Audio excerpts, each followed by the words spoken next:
this topic of flow is something that a lot of people really wanted to hear about. I think it was one of our top rated things when we asked people to vote on stuff. So I'll turn it over to Mike and go for it. Appreciate you coming today.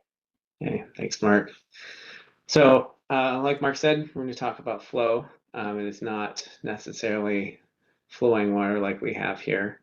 But if nothing else if you don't remember anything else from today, there's one phrase that I'd like you to remember, and it's this: focus on the work, not on the worker.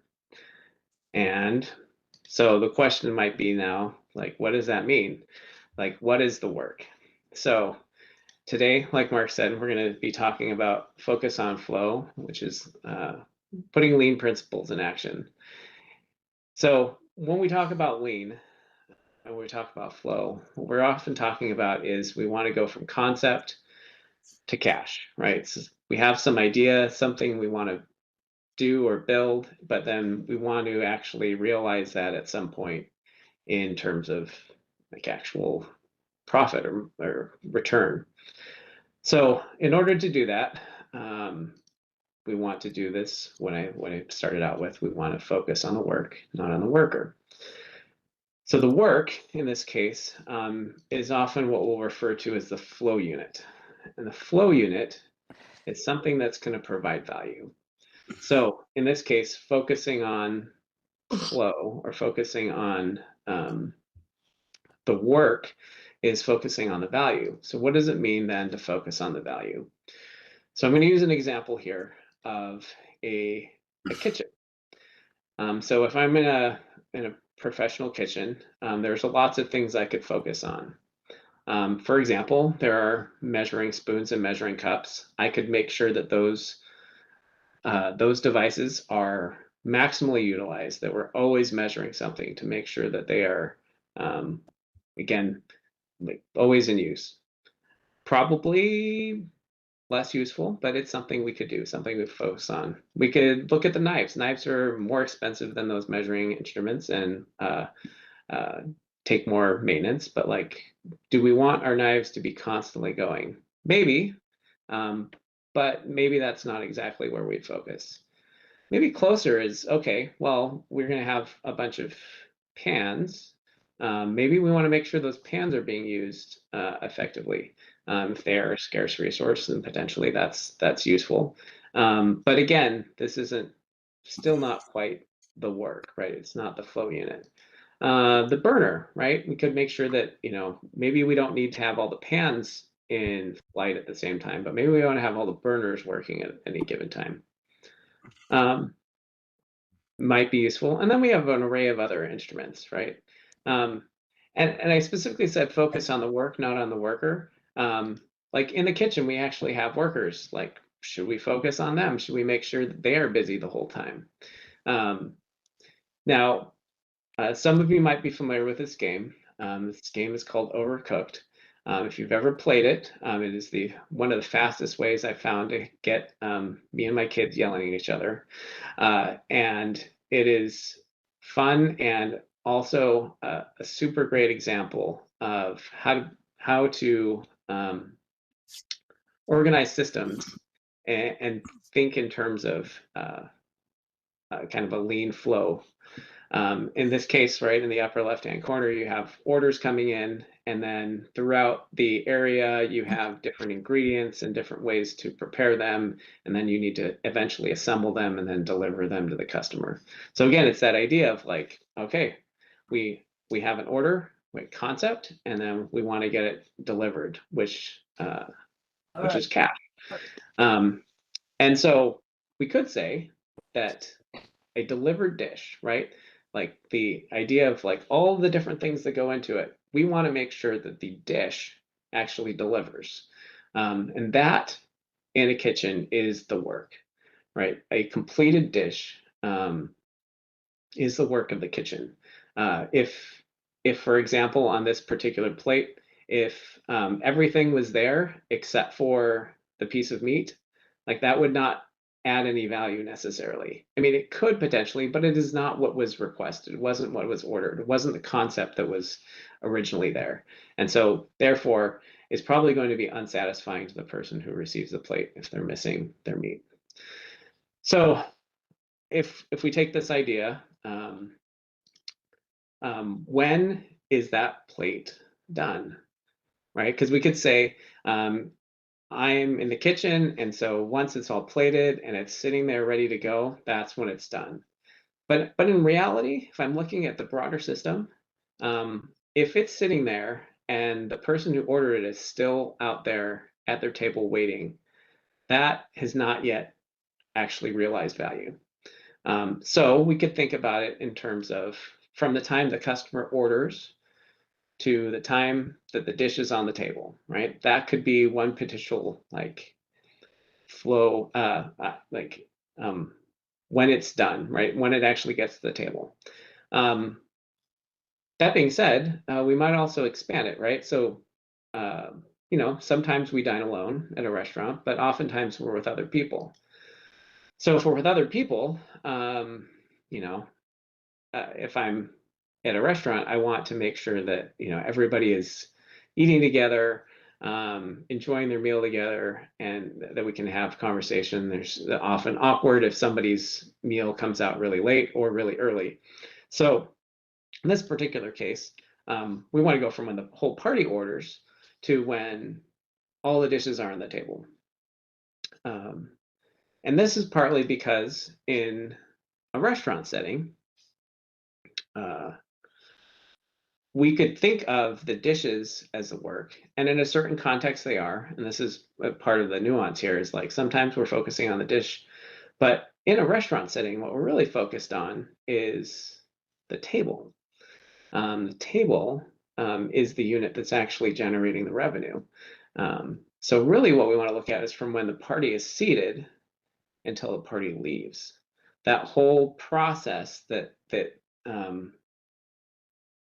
is all around this idea of like, okay, from the time that somebody comes in the door to when they actually are leaving, that real estate of that table that is somebody seated at it is really important, because one of the metrics that's often used in restaurants is the idea of like basically how much revenue is generated per table per hour or per seat per hour. So again, we're looking at how much cash is going to be generated by that particular valuable unit of space. So every delay that is introduced is going to cost us. But in this case, the cost of delay is like if we're not able to get somebody seated quickly, then or the longer it takes to deliver the dishes, all of these different pieces of the whole system. If there's any delay, there's cost associated with that. So we want to understand the impact of time on our outcomes, usually in terms of money per period of time. Okay, so all of that, right? We have this example of a restaurant. So how does that actually apply? So we're going to talk about lean. So let's define what lean is. So we talked about concept to cash. The thing that is problematic with the term lean generally in our industry is that it is used to describe everything. And the problem why this happens is because there's no single generally accepted definition of lean.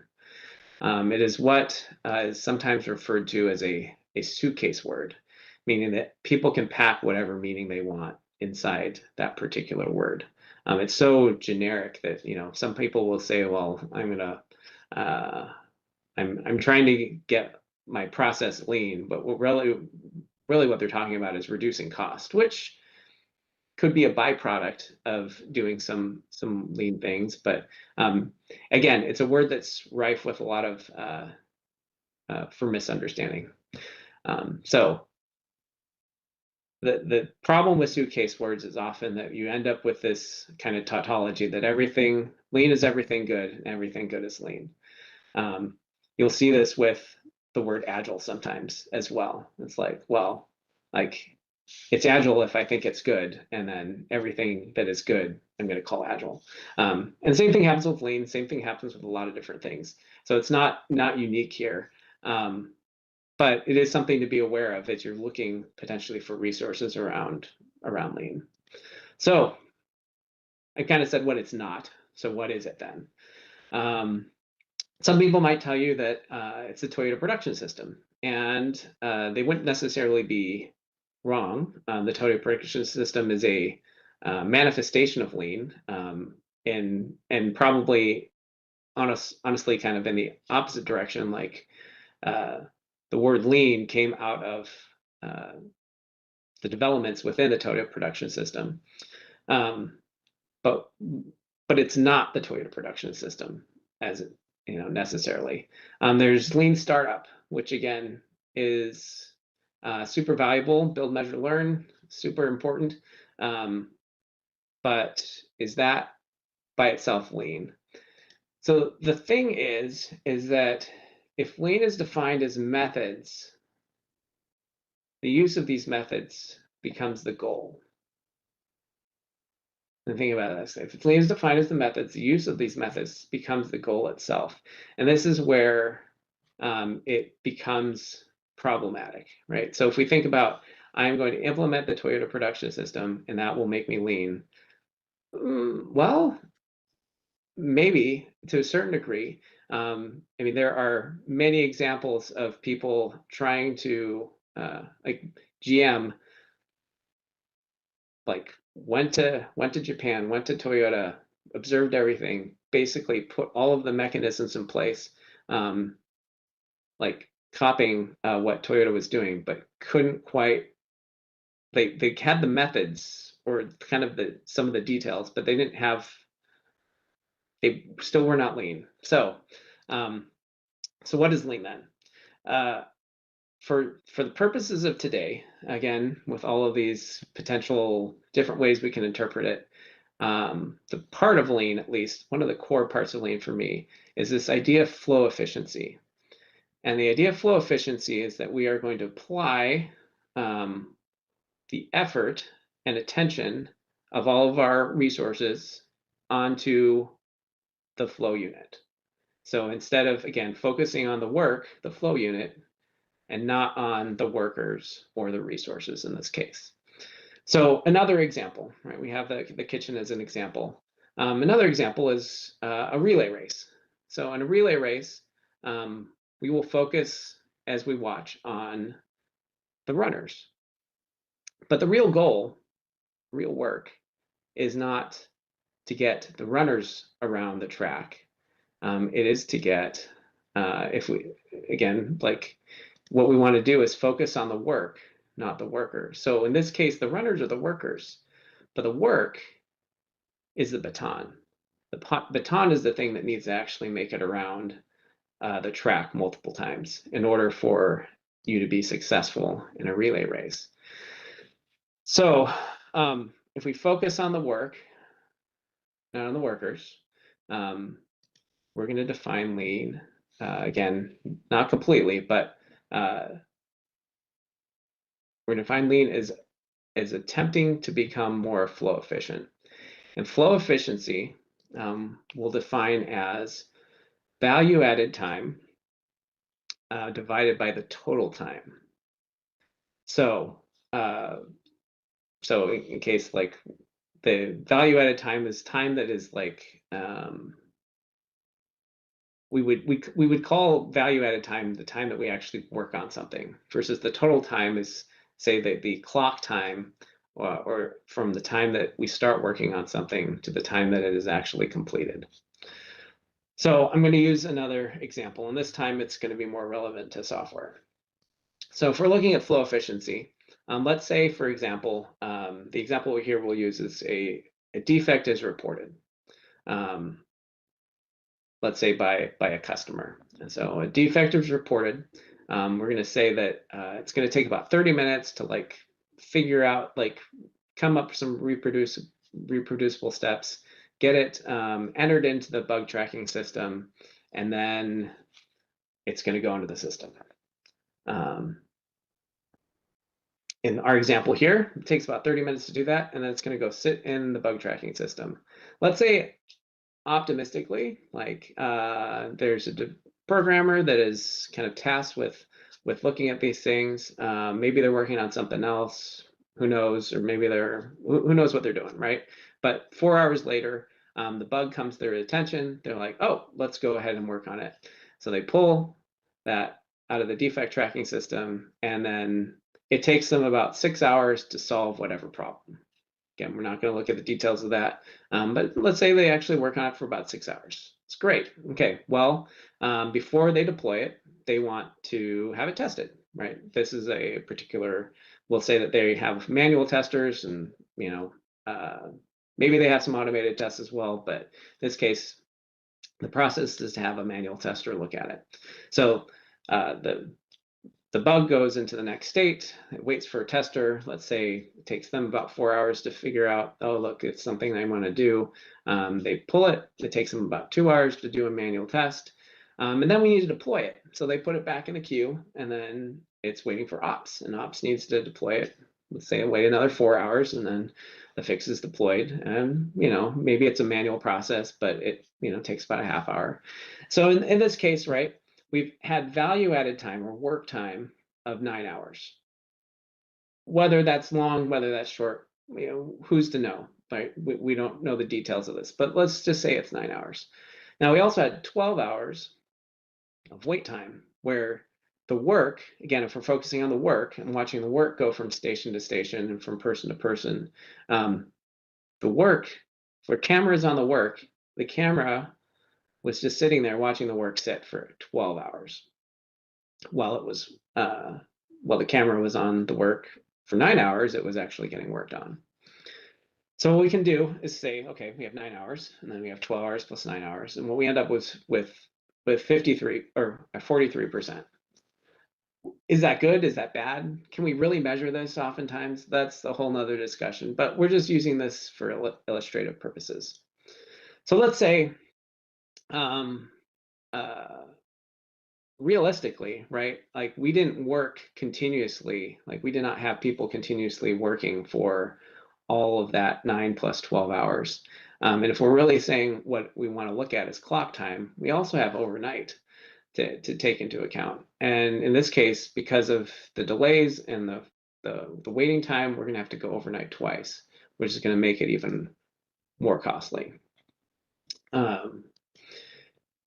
Now, what if instead, again, if we focused on the work, not on the workers, right? Because one way we could make this faster, right? We could say, okay,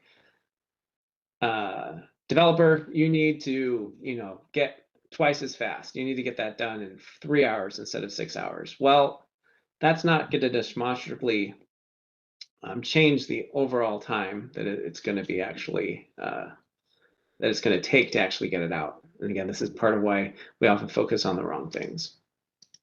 But if instead we say, okay, we're focusing on the work, when the defect comes in, instead of just having the support engineer like try to reproduce the steps and stuff, they actually pull the programmer over and say, hey, let's work on this together. The programmer goes off, works on it for 6 hours, like immediately hands it off, right? There's a handoff there, but it's more seamless, and there's no wait time. And then the programmer finishes up their work, and they know which tester is probably going to test this part of the system.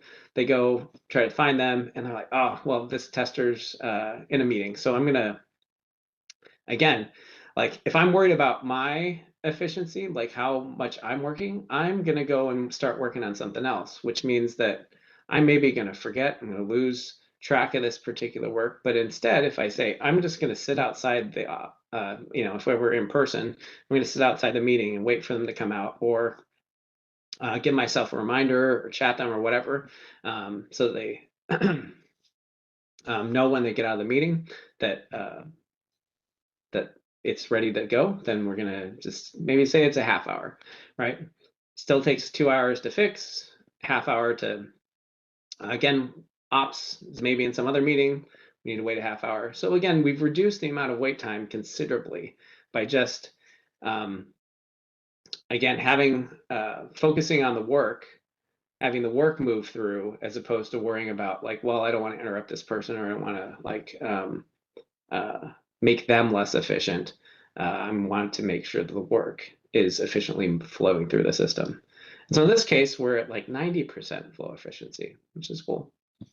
Now, theoretically, we could get to 100% if we said the programmer went directly into the meeting the tester and said, hey, it's ready to go, right? And this could be possible if like the fix or the problem is like super duper urgent, right? Like it's affecting customers, it's like cascading, or having, whatever problems are going on. And again, in that case, like you're not going to wait for the end of the meeting. You're going to interrupt the meeting. You're going to get the tester. You're going to get the ops person. And again, it still takes 9 hours, but now we're at 100% flow efficiency because we have reduced our wait time basically to 0. So again, this is a byproduct of us focusing on the work, not on the worker. Like I said, nobody worked faster, but the more important thing is that the work was done sooner. The work was done within 9 hours as opposed to 9 plus 12 or 9 plus 1 or 9 plus whatever. Again, yeah. So I don't know, the silly example that I often share with people is this like pair programming. It's like people think like, well, like 2 people are doing the job of 1. Well, like 2 people can lift more than 1 can as well. So again, that idea of like we're focusing on the workers, like are all the programmers doing exactly what we wanted them to do at any given time, or do we focus on the work and make sure the work is progressing? Okay, so you might be wondering, there's a lot of different things that are associated with lean, small batches, WIP limits, all these things. So are these part of what we're going to talk about? Maybe, but again, the core thing is that we want all of our resources to be focused on the flow unit, because again, the alternative, which I've kind of talked about it already a little bit, is this idea of resource efficiency. Resource efficiency is where we load up all of the people on a project so that they are always busy, right? Because we're like, there's an idea of that, like the people are often the most expensive part of a project, especially in software. And so it's like, well, we need to keep them busy and keep them occupied. The There's many problems with that. But again, it depends on what your goal is. If your goal is to keep people busy, then sure. But the problem is that what happens is we have this, again, like any good presentation, we have a 2x2. Well, we have the idea of like, okay, if we have resource efficiency over here, we have flow efficiency down here, right? Obviously, the ideal is to have both flow efficiency and resource efficiency, right? Like here defined as being lean, this perfect state of both. The challenge is that often we end up over here in the efficient islands where everybody is working like to the best of their ability and maybe at full capacity, but again, work isn't getting done. And so paradoxically, focusing on utilizing resources efficiently tends to increase the amount of work there is to do without adding value. It's not that necessarily there's this idea of make work, but like you kind of just fill time with things that are maybe not the highest value, maybe not even valuable because there's no, yeah, and really what happens is this idea of like, okay, if I'm trying to use all the resources, in this case, right, we can see that pavement is at like 90% utilized. And if we're trying to utilize, a highway at 100% utilization is also known as a parking lot. And you can even if we say, okay, we're not worried about utilizing the pavement, but in this case, all of the cars are being utilized, right? But maybe the cars aren't moving. And so the point is not to have utilization. The point is to have flow or movement. So I live outside Atlanta, Georgia, and we are, I don't know, there's a lot of places like this, but we are pretty notorious for our traffic here. And this was a couple years ago. This is actually at one of the exits. It was under construction, but still, this kind of is emblematic of this idea. Is like this exit is getting used by 3 cars. That is pretty high utilization, but they are not going anywhere. And so again, we do not have things flowing. It's just one of those things in Atlanta traffic that you will find certain drivers like want to make use of every ounce of asphalt they are able to, which again does not necessarily lead to the traffic flowing well. Okay, so you might be thinking, okay, we're in Efficient Islands. We want to get to lean. Let's just go there. Well, the problem is that path from Efficient Islands to lean is basically inaccessible. Really, what often has to happen is you need to dip into less resource efficiency for a time, focus on flow efficiency, and then once you have flow efficiency, then you can start working your way up to thinking about how you might make your use of resources efficient. I honestly hate talking about people as resources, but this is just the nomenclature that is used within the lean community in terms of like, because we could be talking about machines, and a lot of times in manufacturing, that's what we're talking about.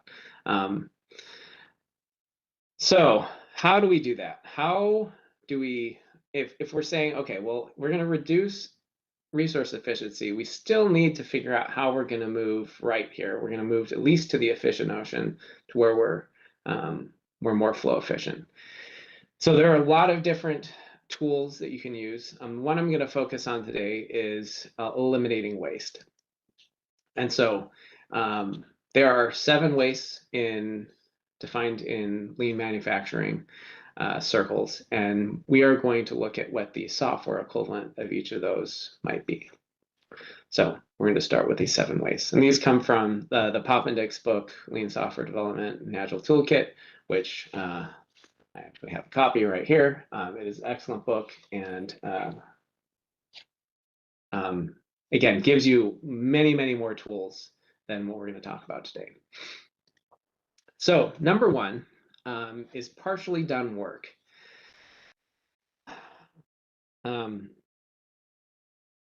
This one is difficult. So when partially done work is waiting for capacity to become available, the duration of the overall project will grow, which seems to make sense, right? If you're waiting, then it's going to grow. But those queues, like work waiting that's partially completed, also delays feedback, which then causes other delays in terms of potential other types of waste. So, for example, like in the physical world, when we're dealing with partially done work, usually we talk about it in terms of inventory. And so you have inventory on the shelves of, let's say, in this case, a convenience store or supermarket, right? All of that inventory is a form of waste, right? Now, some waste is okay, but in this case, right, we wouldn't want the shelves to be empty, but we would want things to appear on the shelf as soon as they're needed. And so we have a little bit of buffer there, but you know, this inventory is really costly to a supermarket or potentially to a warehouse, right? Not only do you have to have space for it, you have to manage it, you have to make sure that it doesn't expire, you have to, in the case of something like a warehouse, you have to track it to make sure it's in the right place.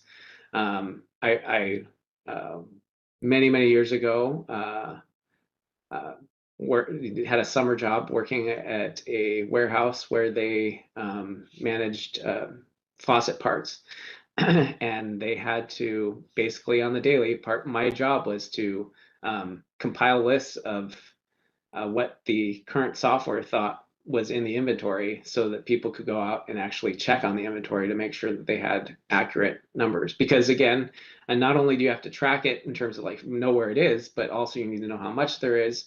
So you know when to reorder. You also have to know like, do I have enough to fulfill this order? All of these things, right? In a physical environment that make inventory difficult.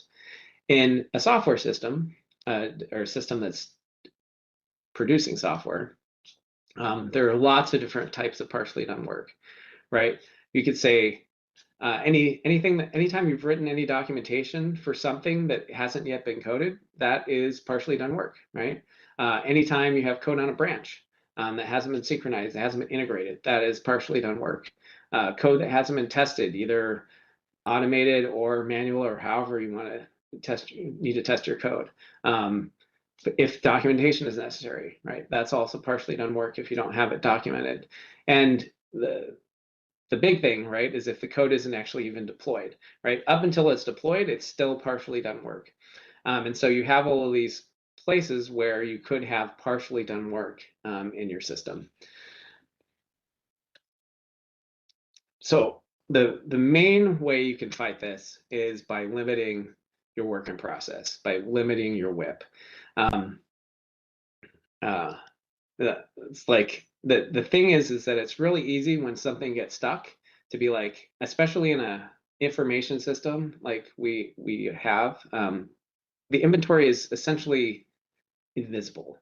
There aren't piles of pieces and parts laying around there. It's just simply like it's in Confluence or the wiki or SharePoint or whatever system you might have. Like you have all these documents that people have produced, or even in your Git repository, right? You have features that are partially coded or whatever. All of these things are in process. But if we stay focused and limit WIP, then we can do this, which is aside from focus on the work, not on the worker, is my second favorite lean phrase, which is stop starting and start finishing.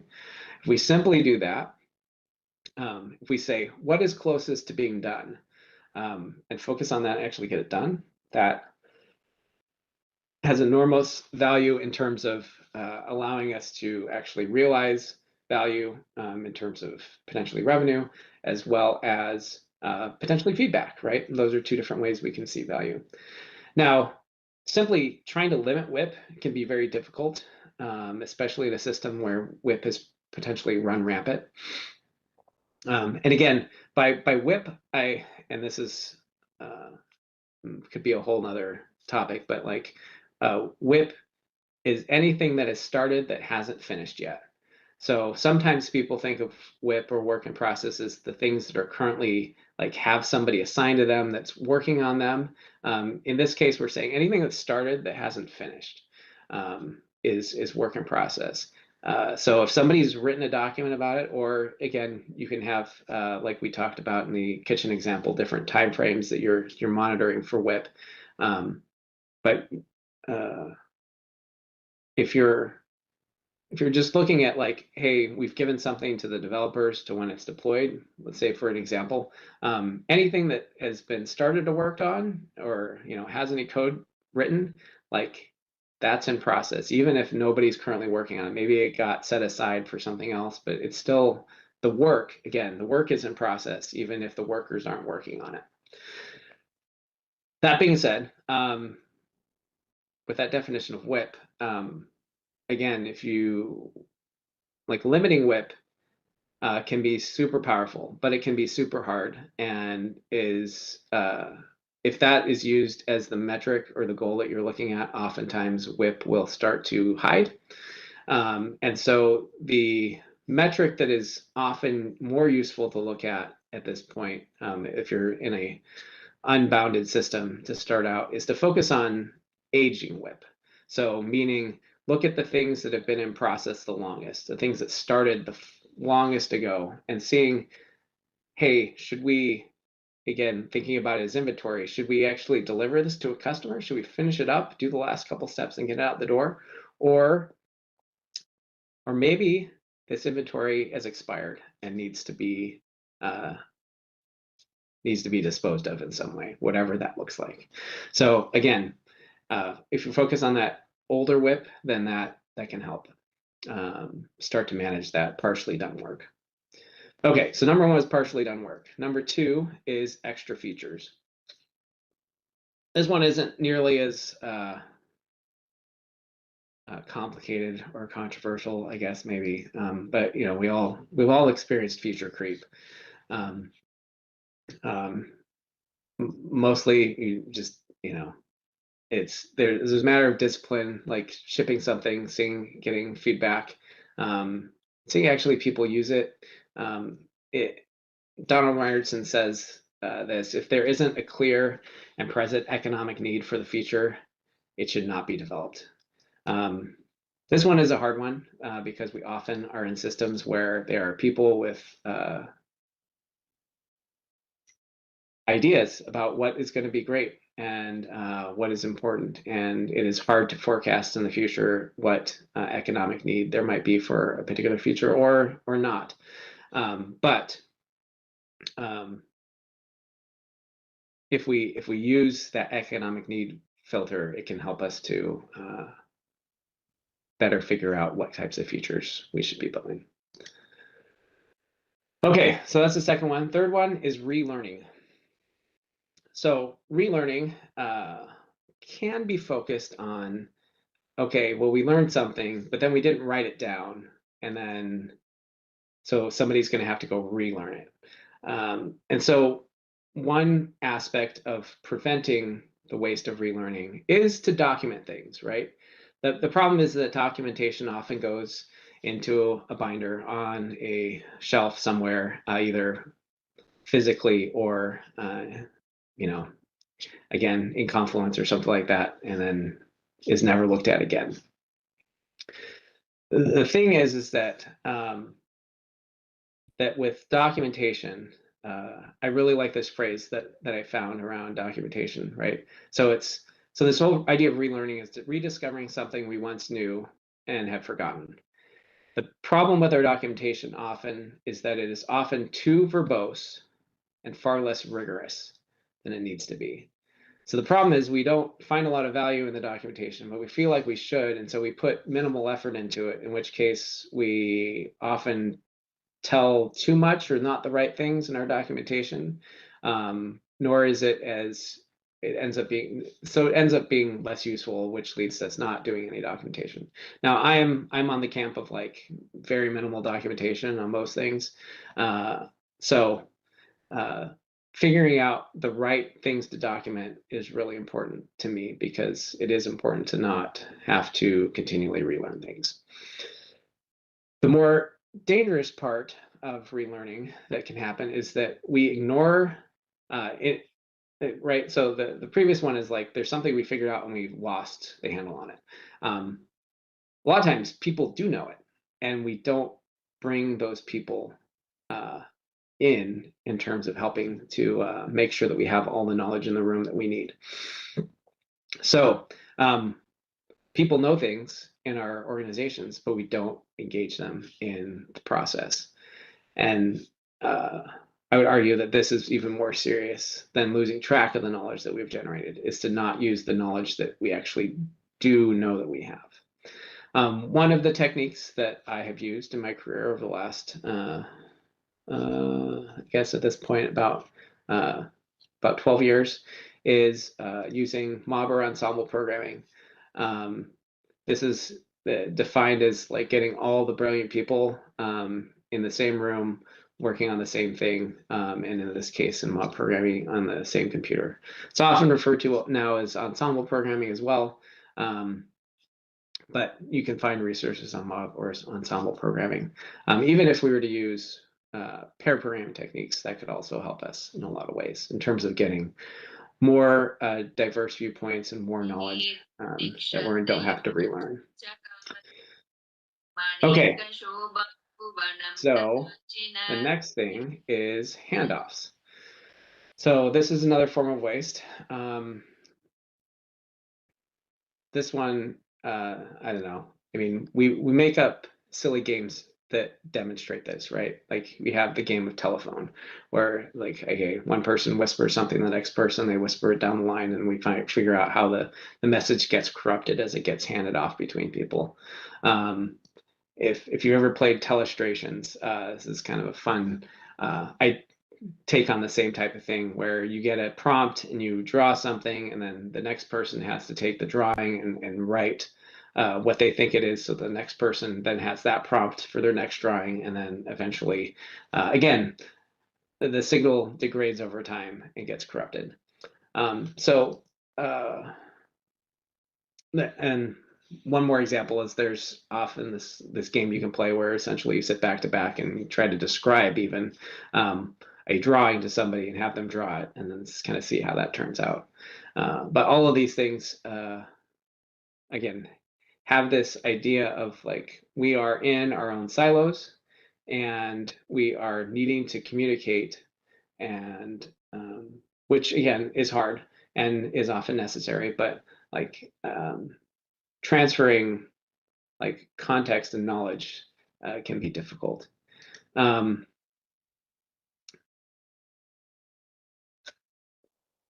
If I were to ask any of you to describe, like in a written format, the written document, how to tie a shoe, it would be very difficult. And so if we want to do handoffs, we want to do them in as rich a way as we can, using interactive techniques as opposed to less rich communication techniques like simply writing stuff down.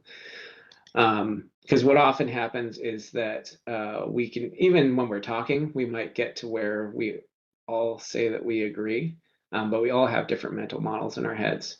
So it's very hard with knowledge work to really align on what it is that we're going to do. And so as much as we can, again, work together throughout a process so that people can continue to have context throughout, the less waste there will be in terms of handoffs. Okay, next up is task switching. So task switching is, right, the idea that instead of having a person on your team essentially assigned to one product or project or one team, you split them up and have them work on multiple different projects over the course of the week, or potentially multiple different tasks at once, and we need to get them all done or something like that.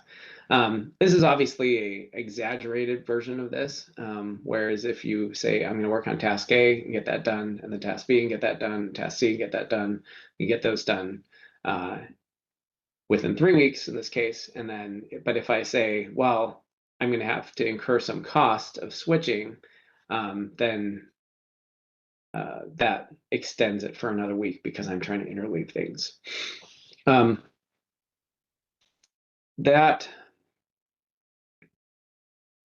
I mean, we've all experienced task switching problems, and so there's a couple different ways to resolve that, right? One is to try to reduce the task switching at all, which is really good. But sometimes we're not always able to do that. And so one of the other things we can do is be more resilient to the task switching.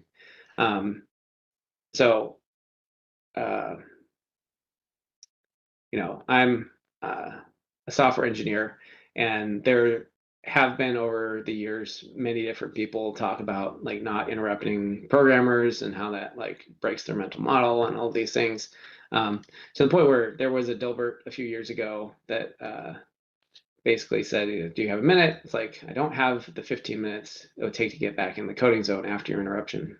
It's like, but I only need 1 minute. It's like, so the thing is that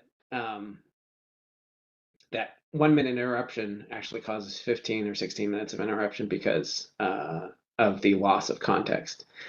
Now, the thing is that what can happen is, so that's like at an individual level. Also, there's disruptions at a team level. Sometimes it's referred to as the bus factor, but I refer to it as the lottery factor. So like how many people on your team would have to win the lottery in order for you to irrevocably lose a piece of context or information or knowledge or about your system. And so again, this is another like having developers get interrupted, like is that micro task switching. You also have potentially interruptions, like, you know, people want to go on vacation and that should be okay. And even if they don't win the lottery. So how do we get better at that? So there's this idea of distributed cognition.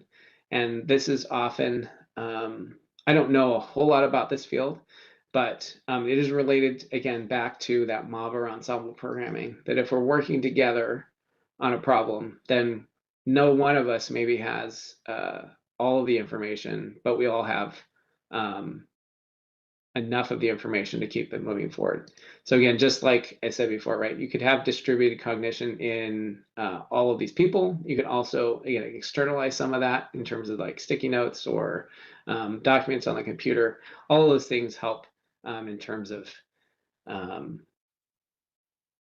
maintaining cohesion over potential interruptions or switching. This is actually a little comic somebody put together almost as a contrast to some of the comics that were out there about don't interrupt developers, where if you're pairing, you're going to actually be potentially more resilient to interruptions because you both have the in mind, the context in mind, and can spur each other on to reform the context when you need to get back into it. Another technique that's useful, which is available if you're pairing or if you're mob or ensemble programming, is this idea of strong style pairing, where kind of traditional driver navigator is if the navigator has an idea, then they take the keyboard from the driver. But in this case, if the driver has an idea, you have the other person take it so that they can navigate. So the idea of strong style is specifically for an idea to go from your head into the computer, it must go through someone else's hands. This is an idea that Llewellyn Falco has socialized a lot. So again, all of those things can make us more resilient to switching. It doesn't necessarily reduce it or eliminate it, but it reduces the impact of it. Okay, we're almost done. I think we have 2 more left. So delays. So I can't remember where I got this from, but there's an assertion that developers make critical decisions about every 15 minutes. And for the most part, a lot of those decisions can be made by the developer by themselves. But if external requirements, approvals, information is needed, all of those things can cause delays. Like, you know, in my example, I didn't even have like the idea of like, okay, maybe three hours into fixing that particular defect, maybe they needed to wait for a product manager or some domain expert to be available in order to answer, well, this is how it's doing now. Like, what's the actual right behavior that it should be doing? And like, maybe there's just some complication there. And so if you have to wait for that answer, the longer you have to wait for that answer, again, the more potential waste you have in your system and the less the work is flowing.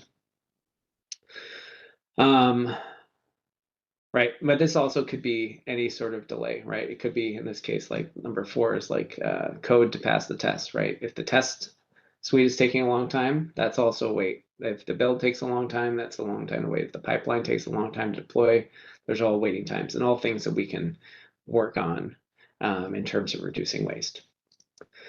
So the last one is defects. Defects are interesting, and the quote I like about this is revolving around how Toyota thinks about defects. So inspection to prevent defects is absolutely required of any process, but inspection to find defects is waste. So again, preventing defects is absolutely required, but finding defects is waste. So, right, there's a lot of different ways this can manifest. One of the techniques that I use in this case is using test-driven development, right? Because this allows me to write a test up front, find problems and make code sooner, and so anything that allows us to kind of shift when we find defects sooner, to again prevent them from leaving our system and not causing disruptions coming back in later, is going to be better in terms of our flow efficiency. And so these are our 7 potential wastes, right? And each of you may have more or less need to focus on any given one of these in any given time. Obviously, the ones that I probably talked about more are ones that I've experienced more and had more success in eliminating. But you know, again, looking at your system, you want to look for these types of waste and see what you can do to eliminate them.